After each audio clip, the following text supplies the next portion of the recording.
Hello everyone, আসসালামু আলাইকুম। Tamanna's tutorial পক্ষ থেকে সবাইকে জানাচ্ছি স্বাগত।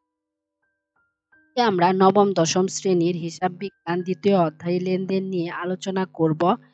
আগের ক্লাসে আমি লেনদেন নিয়ে আলোচনা করেছি। আজকের ক্লাসে আমি দেখব এই অধ্যায় থেকে যে সব সৃজনশীল আসে সেগুলো হলো,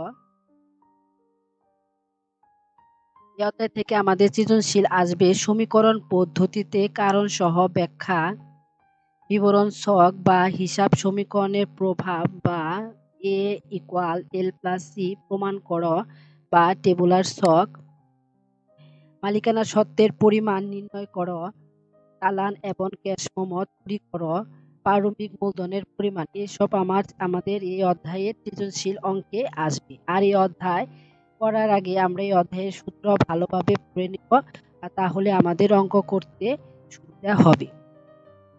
তাহলে এই অধ্যায়টা ভালোভাবে না পড়লে আমাদের অঙ্ক করতে অসুবিধা হবে। এই অধ্যায়টা আমরা ভালোভাবে পড়ব। নেক্সট ক্লাসে আমি এই অধ্যায়ের সৃজনশীল অঙ্ক নিয়ে আসব। পরবর্তী ক্লাস দেখার জন্য সবাইকে স্বাগতম। আমার চ্যানেলটিকে সবাই সাবস্ক্রাইব করবে, লাইক করবে, শেয়ার করবে। সকলকেই ধন্যবাদ।